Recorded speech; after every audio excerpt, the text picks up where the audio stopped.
Hello दोस्तों, आज हम बात करेंगे साझेदारी संलेख के अभाव में लागू होने वाले नियम। साझेदारी अधिनियम की धारा 1932 की धारा 12 से 17 के बारे में हम बात करेंगे। इसमें साझेदारी संलेख अगर नहीं बनाया पार्टनर्स ने तो उस संबंध में कौन कौन से नियम लागू होंगे, कौन कौन सी बातें हमें ध्यान रखनी होगी, साझेदारों को किन किन बातों का सामना करना पड़ेगा, किन किन चीज़ों का ध्यान रखना पड़ेगा, ये हम आज डिस्कस करने वाले हैं इस सेशन में। तो स्टार्ट करते हैं, बिना देरी करें दोस्तों। साझेदारी संलेख के अभाव में होने वाले नियम।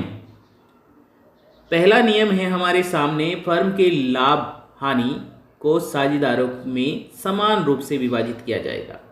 पहले दोस्तों इस बात को ध्यान रखना है कि साझेदारी संलेख होता क्या है। इसका हमने अलग से ही एक वीडियो बना रखा है दोस्तों। साझेदारी की संलेख की परिभाषा, विशेषताएं, अर्थ और साझेदारी संलेख। आपने अगर वो वीडियो नहीं देखा है दोस्तों तो डिस्क्रिप्शन पर जाकर आप वहाँ पर उसका लिंक मिल जाएगा, वहाँ से आप पहले वाला वीडियो ज़रूर देखें। उसके बाद स्टार्टिंग का वीडियो वही है और उसके बाद से ये वीडियो है।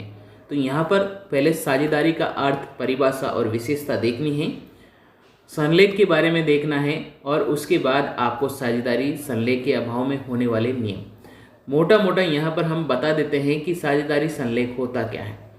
जब भी दो या दो से अधिक साझेदार मिलकर किसी बिजनेस को स्टार्ट करते हैं, पैसा लगाते हैं, पूंजी लगाते हैं और लास्ट में जो लाभ होता है उसको आपस में बांट लेते हैं, उसका एक एग्रीमेंट किया जाता है। उस एग्रीमेंट को ही साझेदारी संलेख कहा जाता है। और साझेदारी संलेख में बहुत सारी बातें लिखी होती हैं। साझेदारों का नाम लिखे रहते हैं, उनके पते लिखे रहते हैं, फर्म का जो नेचर है वो लिखा रहता है, साझेदारों को वेतन दिया जाएगा कि नहीं दिया जाएगा, साझेदारों को कमीशन, बोनस, जितनी भी बातें एक बिजनेस में होती हैं वो सब एक साझेदारी संलेख में लिखा होता है। अब यहाँ पर बात आती है कि साझेदारी संलेख अगर नहीं बनाया है तो उस कंडीशन में कौन कौन से रूल लगेंगे, उस कंडीशन में कौन कौन से नियम लगेंगे, कौन कौन सी बातें अपन को ध्यान रखनी होगी, ये इस वीडियो में हम देखने वाले हैं। तो सबसे पहला पॉइंट है, फर्म के लाभ हानि को साझेदारों में समान रूप से विभाजित किया जाएगा। अगर यहाँ पर दो या दो से अधिक साझेदार हैं दोस्तों तो उनमें जो चाहे कितना भी पैसा लगाया हो, किसी ने 9 लाख लगाया है, किसी ने 10 लाख लगाया है, किसी ने 12 लाख लगाए हैं, लेकिन जो लास्ट में प्रॉफिट होगा, साल के एंड में जो लाभ होगा वो समान रूप से बांटा जाएगा यदि पार्टनरशिप संलेख यानी कि साझेदारी संलेख नहीं बनाया गया है या साझेदारी संलेख आपका डीड नहीं बना है। उस कंडीशन में आपको प्रॉफिट को डिवाइड करना है, इक्वल रेशो में बराबर बराबर बांटना है। अगली बात आती है, साझेदारों को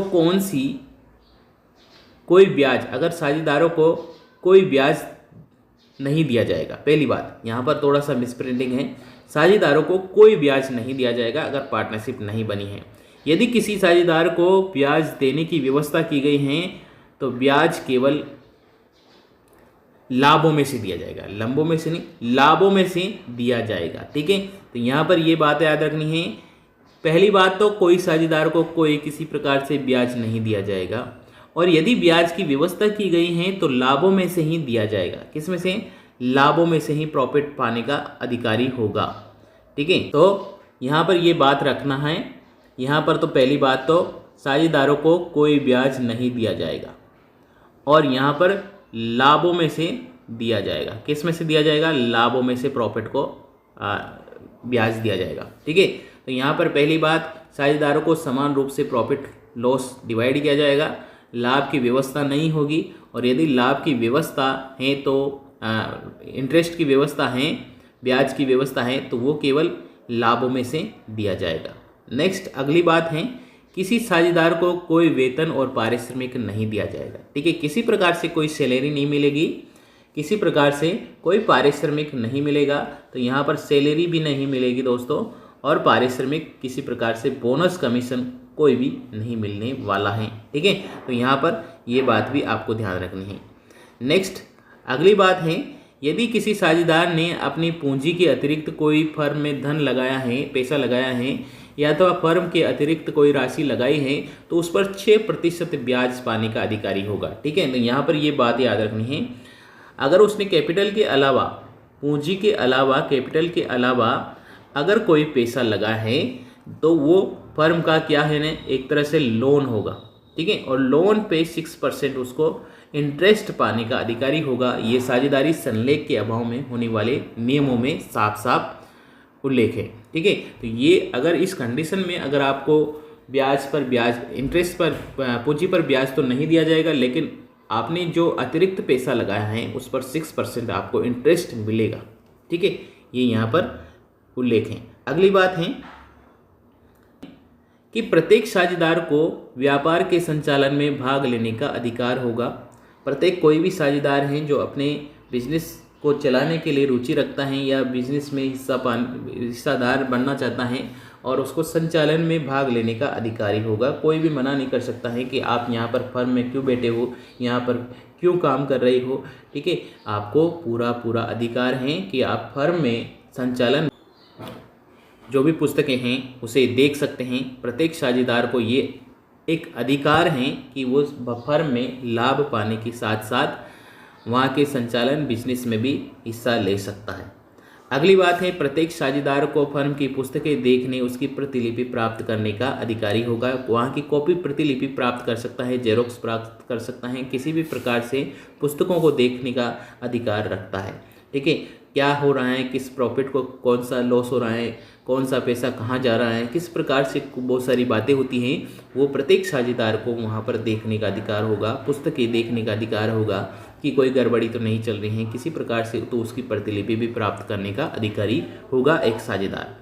अगली बात है, साझेदार के आपसी मतभेद अथवा व्यवसाय से संबंधित सामान्य बातों का निर्णय बहुमत से किया जाएगा। किसी भी प्रकार से कोई मतभेद हो जाता है बिजनेस में या व्यवसाय के सामान्य बातों पर निर्णय लेना है तो बहुमत से किया जाएगा। सभी आपस में मिलेंगे, आपस में बात करेंगे, आपस में एक तोड़ निकालेंगे और उसी के बाद उस पर निर्णय लिया जाएगा। तो ये भी बात ध्यान रखनी है।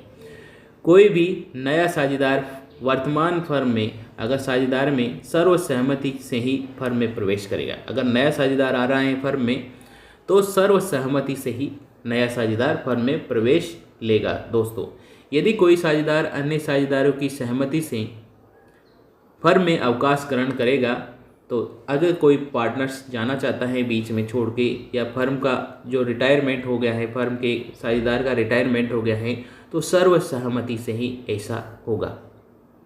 तो ये देखा आज हमने साझेदारी संलेख के अभाव में होने वाले कौन कौन से नियम हैं और कौन कौन सी बातें आपको ध्यान रखनी है। ये वीडियो अच्छा लगा हो दोस्तों तो लाइक और शेयर करना है। चैनल अभी तक सब्सक्राइब नहीं किया है तो सब्सक्राइब कर लीजिए, बेल आइकन प्रेस कर लीजिए ताकि आने वाली वीडियो की नोटिफिकेशन आपको मिल जाए। धन्यवाद। जय हिंद, जय भारत।